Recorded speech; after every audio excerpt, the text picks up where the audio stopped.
Lotus reality and agro farming వారు premium farm land projects మన పొలం ఫేజ్ 1, 2 మరియు 3 కంప్లీట్ చేసుకొని మన పొలం phase 4 Wasar village at Narayana Khed లో ఆగస్టు 15 ఇండిపెండెన్స్ డే రోజు గ్రాండ్ లాంచ్ చేయడం జరుగుతోంది. లాంచింగ్ మరియు ఇండిపెండెన్స్ డే సందర్భంగా 5 గుంటాస్ ల్యాండ్ అవుట్ రేట్ లో బుక్ చేసుకున్న వారికి 1,50,000 రూపాయల డిస్కౌంట్ తో పాటు 2 గ్రాముల గోల్డ్ ఫ్రీగా ఇస్తున్నారు. పూర్తి వివరాలకు సంప్రదించండి. ఓం గం గణపతియే నమః. ఓం నమః శివాయ. ఓం శ్రీమాత్రే నమః. సర్వమంగళ మంగళే శివే సర్వార్థ సాధికే శరణ్యే త్ర్యంబకే దేవి నారాయణి నమోస్తుతే. శ్రీ మహాలక్ష్మీ నారాయణాయ నమః. ఈరోజు మనము అందరూ అడుగుతూ ఉంటారు నన్ను, అమ్మ ఏం చేస్తే మనకి లక్ష్మీ కటాక్షం వస్తుంది, డబ్బులు వస్తాయి, సిరి సంపదలతో మా ఇంట్లో అందరూ తులతూగుతారు అని చెప్పేసి తరచూ అడుగుతూ ఉంటారు.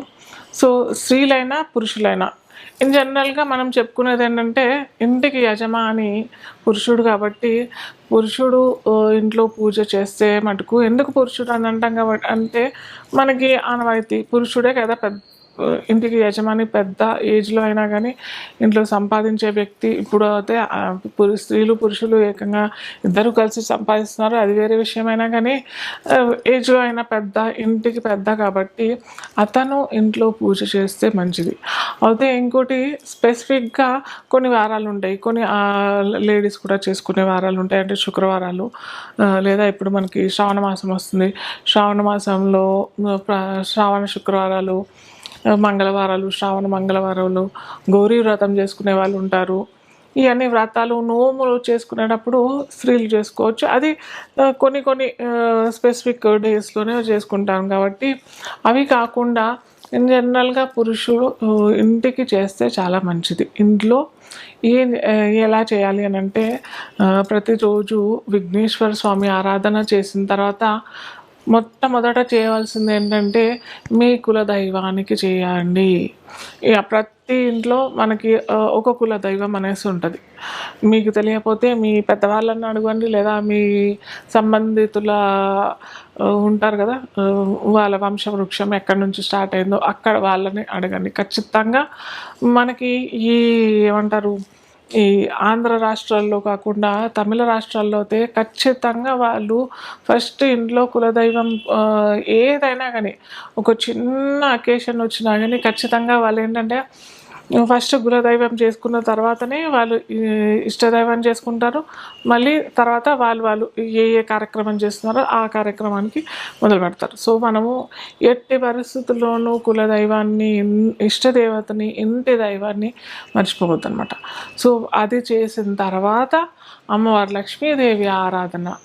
చాలామంది చేసేది ఏంటంటే పొరపాటు, కేవలం మనకి మహాలక్ష్మియే రావాలి అంటే అమ్మవారే డబ్బులు ఇస్తుంది కదా, సో అమ్మవారు ఆరాధన చేసుకుందాము. అమ్మవారు ఆరాధన చేసుకుంటే మనకి సిరి సంపదలు, ఇంట్లో సమృద్ధి, అష్టైశ్వర్యాలకి కారణం అమ్మనే కదా, కాబట్టి అమ్మని చేస్తే చాలు అని అనుకుంటారు.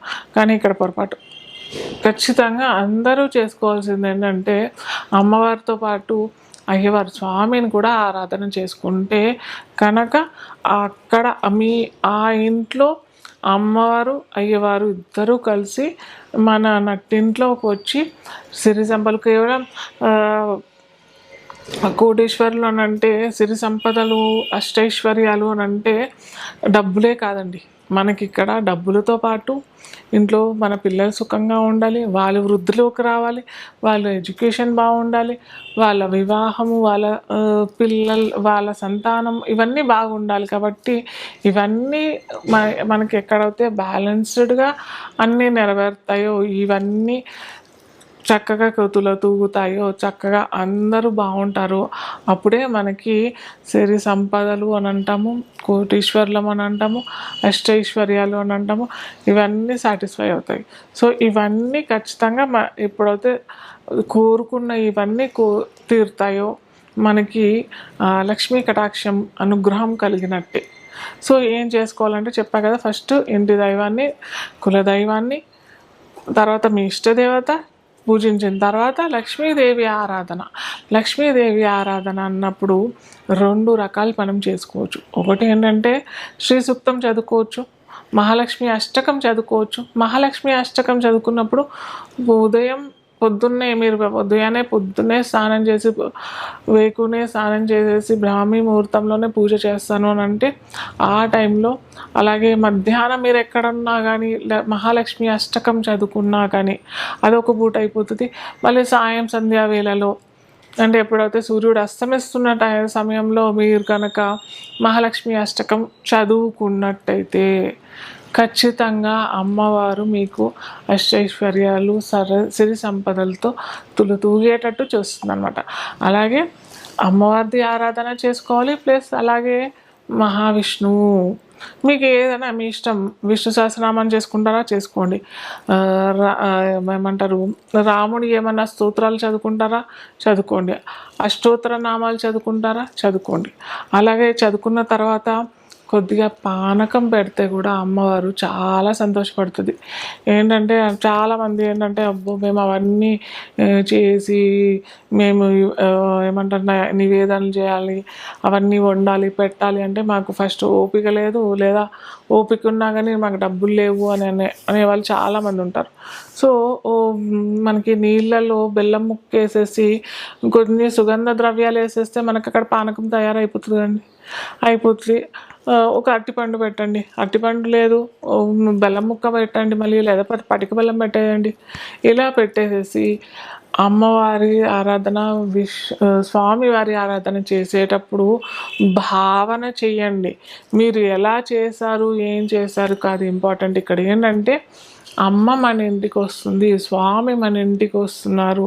అమ్మవారు రాగానే మనం చక్కగా అక్కడ ఒక పీఠం ఏర్పాటు చేసాము, అమ్మవారి ఆరాధన చేసి అమ్మవారిని కూర్చోబెడుతున్నాము. అక్కడ అమ్మవారు కూర్చున్న తర్వాత నీళ్ళు ఇస్తున్నాము తాగటానికి, కాళ్ళు కడుక్కోవడానికి, స్వామివారికి నీళ్ళు ఇస్తున్నాం కాళ్ళు కడుక్కోవడానికి, మంచినీళ్ళు తాగటానికి.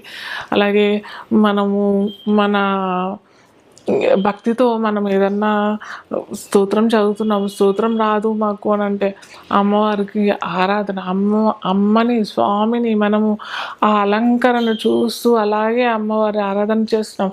ఇలాంటి భావనతో చేసినట్టయితే ఖచ్చితంగా పురుషుడైనా చేసుకోవచ్చు, స్త్రీ అయినా చేసుకోవచ్చు.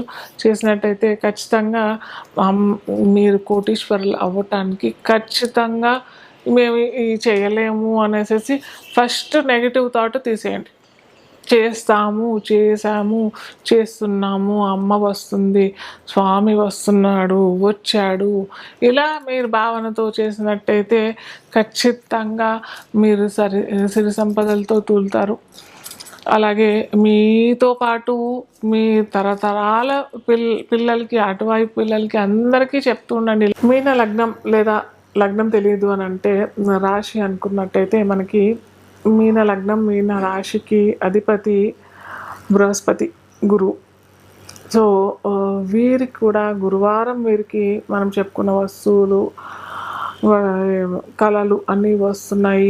ఆ రోజు మాకు ఇలాంటి వస్తువులు అని అంటే మనకి ఈ చీమలైనా కానీ, లేకపోతే మనం చెప్పుకున్నాం కదా గుడ్లగూబ అయినా కానీ, లేకపోతే పిచ్చుకలు ఇంట్లో గూడు కడుతున్నాయి, పిచ్చుకలు స్పెసిఫిక్గా చాలామంది పిచ్చుకలు అంటే చిన్న చిన్న బిట్టలు, పావురాలు కాదు. చాలామంది పొరపాటు పడేది ఏంటంటే పావురాలు వస్తున్నాయని అంటే కూడా పావురాలు కూడా దానా పెడతారు. పావురాలకు దానా పెట్టకండి. పావురాలు బ్యాక్టీరియా, ఫంగస్, అలాగే ఎక్కువగా చిన్న పిల్లలు పెద్దవాళ్ళు ఉన్నట్టయితే ఖచ్చితంగా వాళ్ళు తొందరగా ఏమంటారు ఆయాసానికి లేదా అస్తమా అంటాం కదా, వాటికి గురయ్యే అవకాశాలు చాలా ఉంటాయి. కాబట్టి దయచేసి పావురాలకు ఫీడ్ కాకుండా పిచ్చుకలు కనుక ఇంట్లో గూడు పెడుతున్నట్టయితే ఖచ్చితంగా మీరు ఒక ఉన్నతమైన పొజిషన్కి ఎదిగే అవకాశాలు, లేకపోతే జాబ్ కావాలి ఎప్పటి నుంచో ఎదురు చూస్తున్న వాళ్ళు కూడా ఈ జాబ్ దొరికే అవకాశాలు. జాబ్ ద్వారా సడన్గా అనుకోరు, వీళ్ళు ఏదో 5 లక్షలు 10 లక్షలు ఆ ప్యాకేజ్లోనే అనుకుంటారు. కానీ వీరు సడన్గా వచ్చేది ఏంటంటే 20 లక్షలు 25 లక్షల పైనే ప్యాకేజ్ రావటం మొత్తం కుటుంబంలోనే ఆశ్చర్యకరంగా ఉంటుంది అనమాట. సో ఆ విధంగా వీరి కోరికలు నెరవేరే అవకాశం. లేదా ఎప్పటి నుంచో ప్రమోషన్ లేదా అనుకోవట్లేదు, అసలు మేము అనుకోలేదు, మేము సడన్గా వచ్చేసింది మాకు ప్రమోషన్ అని కూడా చాలా సంఘటనలు కనిపిస్తుంటాయి. ఎందుకనంటే ముందరే చెప్పా కదా, లక్ష్మీదేవి ఈ విధంగా వారికి వచ్చేస్తుంది అనమాట. నేను వస్తున్నాను అనే సంకేతం ముందరగానే ఇచ్చేస్తుంది. అది గురువారం వీరికి కనుక ఇలాంటి వస్తువులు మనకి కళలో కనిపిస్తున్నాయి అని అంటే ఖచ్చితంగా వీరికి చెప్పర్ ఫాడికి అంటాం కదా, అలా వచ్చేసే అవకాశాలు గురువారం కనిపించే అవకాశాలు చాలా ఉంటాయి. సో వీరు కూడా మీరేంటంటే స్వామికి అమ్మవారితో పాటు దత్తాత్రేయ ఆరాధన కూడా చేసుకుని దత్తాత్రేయ స్వామికి చిత్రాన్నం, లేదా మేము ఇవన్నీ ఏం చేయలేమంటే అరటిపండు పెట్టేసేయండి. అరటిపండ్లు, బెల్లం ముక్క, పానకం ఖచ్చితంగా చెప్తుంటాం కదా, పానకం పెట్టేసేయండి. ఖచ్చితంగా మీరు అనుకోని ఫలితాలు, ఎప్పటి నుంచో ఎదురు చూడని వస్త్రాలు కూడా అమ్మవారు ఎలాగో మీకు నుంచి కటాక్షించేస్తుంది. సో ఇది మనకి మీన రాశి లేదా మీన లగ్నం వారికి గురువారం వారు అనుకున్న మనం చెప్పుకున్న వస్తువులు లేదా కళలు వచ్చినట్టయితే వారికి ఈ విధంగా అనుగ్రహం స్వామి అమ్మవారు నుంచి కటాక్షిస్తారు.